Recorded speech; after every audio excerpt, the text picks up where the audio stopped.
Floor test होने वाली है, जिसके बाद मैं आपको बता रहा हूं कि बिहार में फ्लोर टेस्ट से पहले जोड़ घटाव गुना भागा लगातार सभी पार्टियों का जारी है। जिसमें मैं आपको बताते चलूं कि जीतन राम मांझी को लेकर बड़ी बड़ी हवाले से खबर आ रही है, सूत्रों के हवाले से खबर आ रही है कि जीतन राम मांझी पलटी मार सकते हैं। जीतन राम मांझी बीजेपी से छोड़कर गठबंधन से छोड़कर महागठबंधन में शामिल हो सकते हैं, इंडिया गठबंधन में जा सकते हैं।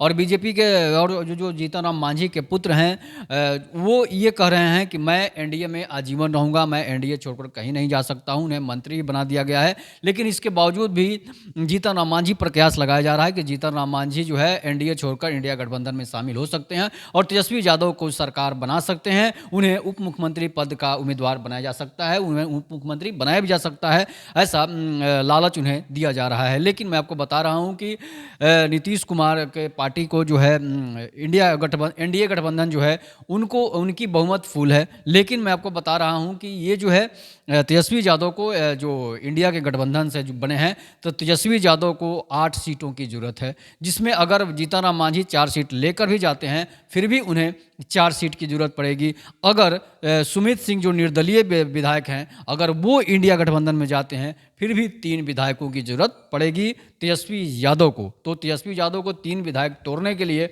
जदयू के विधायकों को लालच दिया जा सकता है, वो संभव है, टूट सकते हैं, जैसे कि श्रवण कुमार का आपने बयान सुना भी होगा।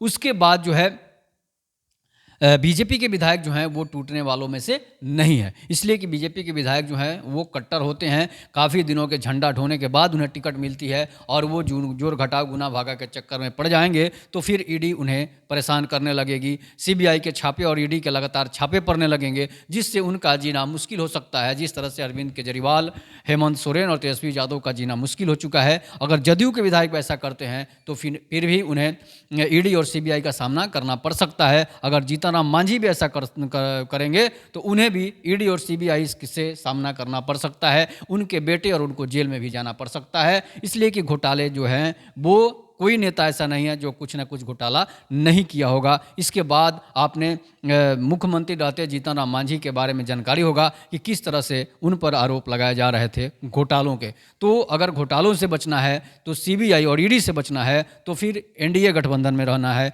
अगर इन सबों के अलावे जब सरकार बनानी है तो फिर इंडिया गठबंधन में आप जा सकते हैं। तो अभी 3 सीटों की जरूरत तेजस्वी यादव को है, तभी जाकर फ्लोर टेस्ट से पहले ये काम हो सकता है।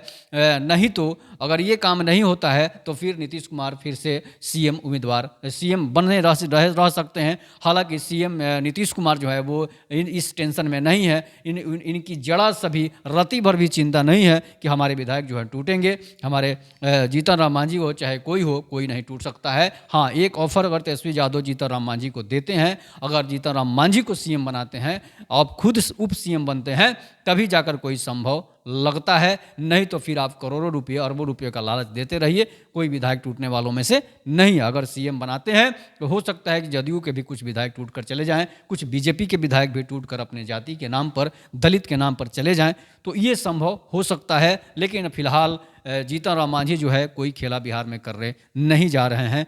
हो सकता है कि लालू प्रसाद यादव की जब सरकार थी उस समय उनकी बाहुबली चलती थी, बाहुबल, लेकिन अब जो है अमित शाह और नरेंद्र मोदी की बाहुबल चलती है। लालू प्रसाद यादव की बाहुबल अब का समय नहीं रह गया है, इसलिए कि उस समय कमजोर विधायकों को लालू प्रसाद यादव डरा धमकाकर सांसदों को अपने पार्टी में मिला लेते थे या अपना सरकार बना लेते थे।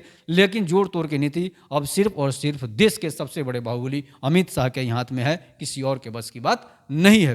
तो तोड़ना जोड़ना, जब जीतन राम मांझी मुख्यमंत्री थे उस समय किसी बाहुबली का धमकी भरा फोन आता है तो वो गद्दी छोड़ देते हैं, और जब अमित शाह का फोन आ जाएगा तो उनकी स्थिति क्या होगी, बैठेंगे, खड़े रहेंगे, जमीन नीचे से गायब हो जाएगी। ये स्थिति हो जाएगी जीतन राम मांझी की। तो इसलिए आप इस पर कमेंट जरूर कीजिएगा। जब तब तक के नमस्कार, जय हिंद, जय भारत, जय श्री राम।